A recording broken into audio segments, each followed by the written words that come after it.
Hi friends, welcome back to our channel. ఈరోజు మనం వీడియోలో చాలా సింపుల్గా టేస్టీగా చాలా తక్కువ సమయంలో క్యాబేజీ పకోడీ ఎలా తయారు చేసుకోవాలో చూద్దాం.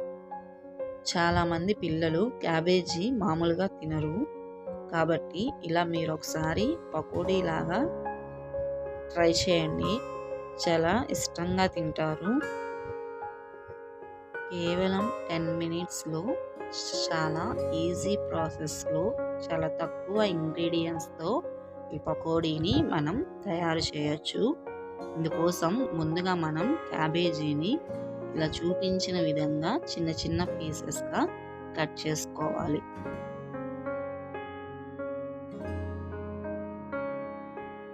క్యాబేజీని 2 కప్పులు తీసుకోవాలి. ఇలా 2 కప్పులు క్యాబేజీకి 1 కప్పు వరకు కొత్తిమీర తరుగుని వేసుకోండి.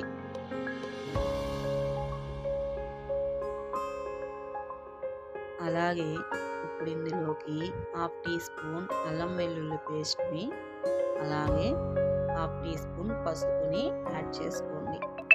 1/2 టీ స్పూన్ ధనియాల పొడి, అలాగే 1/2 టీ స్పూన్ కారం, అలాగే 1/2 టీ స్పూన్ మిరియాల పొడి, టేస్ట్కి తగ్గ సాల్ట్ని వేసుకోవాలి.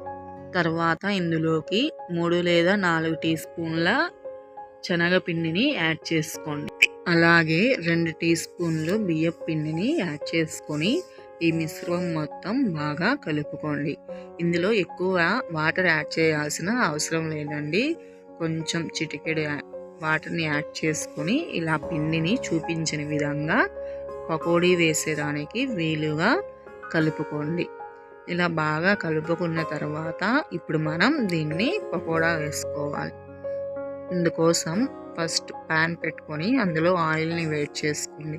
ఆయిల్ అనేది ఎక్కువ హీట్ అవ్వకూడదండి, మీడియంగా హీట్ అయితే సరిపోతుంది. ఇప్పుడు మనం కలుపుకున్న మిశ్రమాన్ని కొద్ది కొద్దిగా చూపించిన విధంగా ఇందులో వేసుకోండి.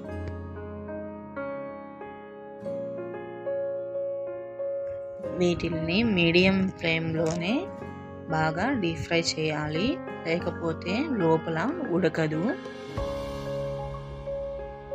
ఇలా చూపించిన విధంగా బాగా రెడ్ కలర్ వచ్చేంత వరకు బాగా డీప్ ఫ్రై చేసుకోండి. అంతే, చాలా సింపుల్గా చాలా తక్కువ సమయంలో క్యాబేజీ పకోడీ రెడీ అయిపోయినట్లే. అంతే అండి, చాలా సింపుల్గా టేస్టీగా చాలా తక్కువ సమయంలో క్యాబేజీ పకోడీ రెడీ అయిపోయినట్లే. ఈ క్యాబేజీ పకోడీని మనం టమోటా సాస్లో కానీ చిల్లీ సాస్లో కానీ వేసుకొని పిల్లలకి తినిపించండి, చాలా ఇష్టంగా తింటారు. ఈ రెసిపీని మీరు కూడా ఒకసారి ట్రై చేయండి. ట్రై చేసి ఎలా వచ్చిందో నా కామెంట్ బాక్స్లో కామెంట్ చేయండి. అలాగే ఈ వీడియో కానీ మీకు నచ్చినట్లయితే లైక్ చేయండి, షేర్ చేయండి, సబ్స్క్రైబ్ చేసుకోవడం మర్చిపోకండి. Thanks for watching.